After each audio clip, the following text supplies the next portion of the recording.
안녕하세요. 오늘의 주요 뉴스 10가지를 전해드리겠습니다. 첫 번째 소식입니다. 오늘 오전 대전 대덕구 안전공업 공장에서 발생한 대형 화재로 다수의 사망자가 발생했습니다. 숨진 피해자들의 시신이 수습되면서 현장에는 유가족들의 비통한 울음이 이어졌습니다. 한 유가족은 불과 20분 전 남편과 통화를 했다며 시신을 품에 안고 오열했습니다. 평소와 다름없이 출근한 가족을 하루아침에 잃은 유가족들의 슬픔은 현장을 더욱 무겁게 만들었습니다. 소방당국은 실종자 수색과 시신 수습을 계속하고 있으며 정확한 사망자 수는 추가 확인 중입니다. 두 번째 소식입니다. 대전 대덕산업단지 자동차 엔진 밸브 제조 공장에서 발생한 이번 화재는 진화까지 무려 10시간이 넘게 걸렸습니다. 공장이 조립식 샌드위치 패널 구조로 지어져 불길이 매우 빠르게 번진 것이 주된 원인이었습니다. 특히 공장 내부에 보관되어 있던 나트륨 101kg이 진화를 극도로 어렵게 만들었는데 나트륨은 물과 접촉하면 폭발적으로 반응하기 때문에 소방대원들이 물을 사용할 수 없었습니다. 소방당국은 특수 소화약제를 투입하며 사투를 벌여야 했고 이 과정에서 골든타임을 놓치며 피해가 더욱 커진 것으로 분석됩니다. 세 번째 소식입니다. 대전 대덕산업단지 공장 화재 현장의 참혹한 상황이 영상을 통해 공개되었습니다. 공장 건물 전체를 삼킨 거대한 불길과 치솟는 검은 연기가 담긴 영상에서 화재의 규모를 짐작할 수 있었습니다. 조립식 구조물이 불길에 순식간에 무너져 내리는 모습도 포착되었으며 소방대원들이 나트륨 때문에 물을 쓰지 못하고 특수 장비로 진화에 나서는 장면도 담겼습니다. 이 영상은 산업 현장의 안전관리 실태에 대한 경각심을 다시 한번 불러일으키고 있습니다. 네 번째 소식입니다. 어린이집에서 아기를 거꾸로 들어 바닥에 내리친 충격적인 아동학대 사건이 보도되었습니다. 피해 아기는 머리 부분에 심각한 뇌출혈이 발생해 결국 사망에 이르렀습니다. 목격자는 아기를 거꾸로 든 채 바닥에 내리치는 둔탁한 소리가 9번이나 들렸다고 충격적인 증언을 했습니다. 해당 어린이집 보육교사는 현재 경찰 조사를 받고 있으며 아동학대 치사 혐의가 적용될 것으로 보입니다. 이 사건은 영유아 보육시설의 안전관리와 CCTV 모니터링 강화 필요성을 다시 한번 환기시키고 있습니다. 다섯 번째 소식입니다. 김민석 국무총리가 오늘 서울 종로구 세종문화회관에 마련된 방탄소년단 행사 지원 서울시 통합현장본부를 방문했습니다. 김 총리는 BTS 컴백 공연의 안전관리 대책과 계획을 직접 점검하고 공연장 시설을 살펴보았습니다. 김 총리는 하이브 측에 대해 대규모 공연으로 인해 국민들이 겪을 수 있는 교통 불편과 안전 우려를 충분히 인식해야 한다고 당부했습니다. 이는 수만 명의 관객이 몰리는 대형 공연에서 안전사고를 예방하기 위한 정부 차원의 관리 의지를 보여주는 것으로 해석됩니다. 여섯 번째 소식입니다.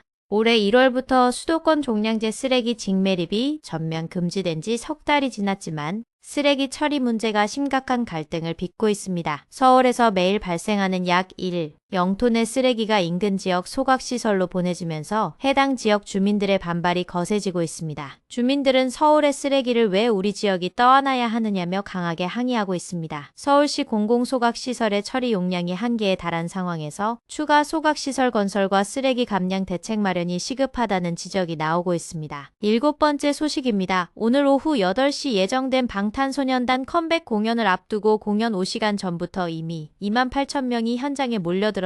경찰과 안전요원 등 15,000명이 인파 관리에 나섰으며 31개 게이트에서 검문 검색이 진행되었습니다. 도로가 막히면서 일부 시민들이 항의하는 상황도 발생했고 테러 우려에 대비해 경찰 특공대까지 현장에 전진 배치되었습니다. 전 세계적인 관심이 집중된 이번 공연은 역대급 보안과 안전 체계 속에서 진행되고 있으며 주변 교통 통제로 인한 시민 불편도 함께 이어지고 있습니다. 여덟 번째 소식입니다. 1997년 12월 인천시 서구의 한 폐수 처리 위탁업체에서 20kg짜리 모터에 묶인 채 폐수 탱크 안에서 발견된 시신 사건이 28년이 지난 지금까지도 미궁에 빠져 있습니다. 당시 이 업체에서 차장으로 근무하던 피해자는 타살된 것으로 확인되었으나 주범으로 의심받는 외국인 2명은 사건 직후 출국하여 현재까지 소재 파악이 되지 않고 있습니다. 27년 만에 법정에 선 다른 외국인 용의자는 1심과 2심에서 모두 무죄 판결을 받았습니다. 결정적 증거 부족과 핵심 용의자들의 해외 도피로